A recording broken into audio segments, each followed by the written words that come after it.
In the name of the Holy One, blessing us, changing us, calling us. Amen.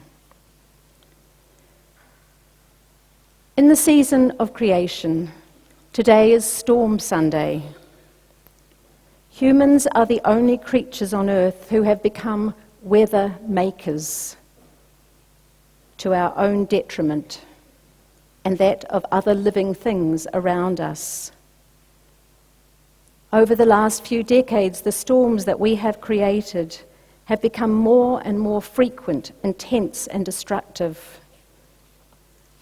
The consensus among scientists is that things are likely to get much, much wilder.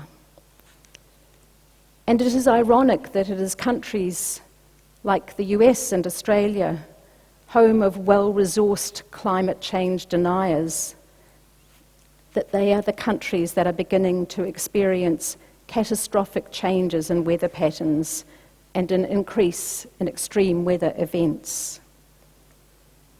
In this last week, the terrible bushfires in New South Wales and Queensland grabbed our attention. Wild, ferocious fires were exacerbated by powerful winds. The previous week, many watched first with awe and then with horror as a massive storm, Hurricane Dorian, bore down on the Bahamas and then headed towards the southeast United States. The lead article in The Guardian yesterday analysed the devastating drought, now in its second year, that is crippling regional New South Wales. This coming Friday, young people around the world and adults who care about their future and the future of the planet will be joining the school strike for climate. Christian Students Uniting, which is students who are connected with Uniting Church Tertiary Chaplaincy, have organised a church service that will be held here at Pitt Street on Friday morning. And there's information about that at the back of your liturgy sheet. I'm going to be involved in leading that, and a number of Pitt Street people have volunteered to be hosts and supporters. Our attention at this time of the life of the human community is fixed on the fragility of the planet, at the mercy of a climate that has become a storming monster, fed by our consumption and by the refusal of governments to legislate for ecological justice.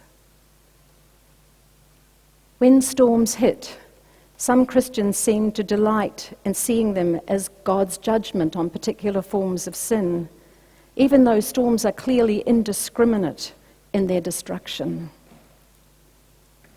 This popular interpretation of our time falls far short of the complexity or depth of reflection about engagement, the engagement of divine presence with the world through storms that we find in the biblical readings for this Sunday. While each of those readings takes a distinctive perspective and raises challenging questions, together they affirm and perhaps even celebrate the sacred in all of creation, including in storms. Each finds in the storms not only the threat of destruction, but the source of redemption and wisdom. The book of Job is part of the wisdom tradition of the Hebrew Bible.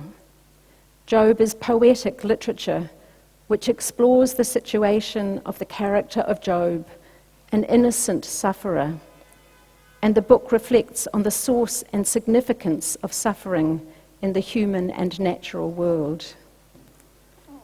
The passage that we heard read this morning is part of a poetic interlude in the narrative of Job's suffering and in his conversations with his three very unpastoral friends. It focuses on a recurrent question raised by Job's ordeal. Where is wisdom to be found? Wisdom, it tells us, is hidden from all creatures. Not even a bird's eye view or the wisdom of hindsight will help us find it. Even those in the realm of the dead hear only rumours.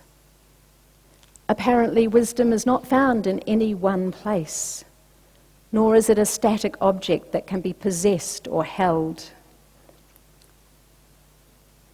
2 weeks ago, Warren described Yahweh, the name for God, as, like Job, a literary creation to explore issues of meaning and purpose. This poetic section of Job portrays not an omnipotent or all-knowing God, but a divine figure who, like humanity, needs to go looking for wisdom. Yahweh discovers wisdom amidst dynamic processes, balances and tensions of creation itself. The poet depicts Yahweh ordering and limiting the stormy forces of nature, weighing the wind, measuring the waters, making rules for the rain, and plotting the pathway for lightning to follow. Yahweh both makes room for and limits those forces, just as Yahweh also does for humans and for all the other creatures. In these dynamic, evolving relationships, wisdom is discovered, named, established, and studied. As we weigh and measure the forces of nature and discern the balances and tensions with which they hold together, do we also discern and limit our own weight and force? Have we found wisdom in the ways of creation? Do we live with this wisdom in caring for creation, or do we fight against it, using creation for our own short-term ends? In the Gospel reading, Luke 8 returns us to a common theme in the season of creation, that of our response to nature as awe and wonder. In Luke, it is not the storm itself that generates worship, but Jesus' power to save from destructive demonic forces. Here the waters are stirred up by a sudden, violent whirlwind. We shouldn't let the facts get in the way of a good story here. Like Job, this passage from Luke is not history. It's about understanding and meaning. The story draws upon deeper, older images in the biblical tradition.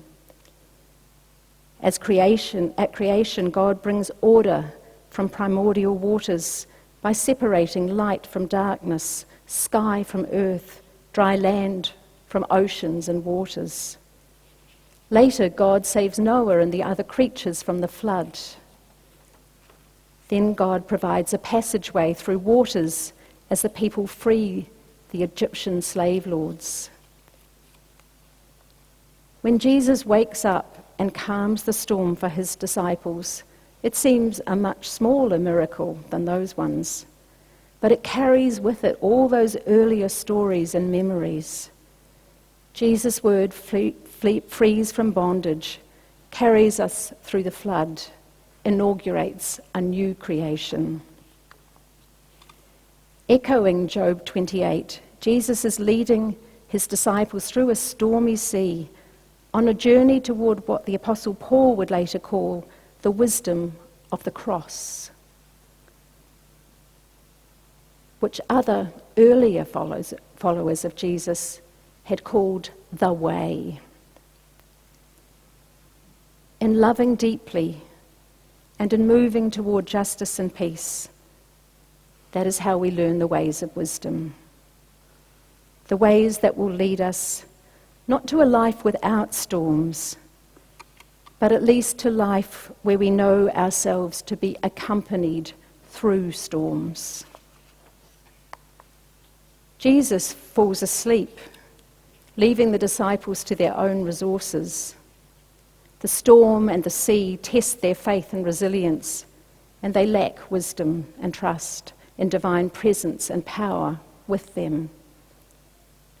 Neither they nor we can discover this kind of wisdom until we follow the way of Jesus and trust that this is the way for us, and in faith declare that we are not alone. The season of creation focus on storm has multiple levels of meaning for me. The first is to take seriously the clear, unmistakable signs of climate crisis, climate emergency, to advocate for policies that radically reduce carbon emissions, and to reflect on the aspects of my own lifestyle that contribute to climate crisis. To think about what we eat, especially how much meat we eat, how we shop, and how we dispose of the things that we no longer need.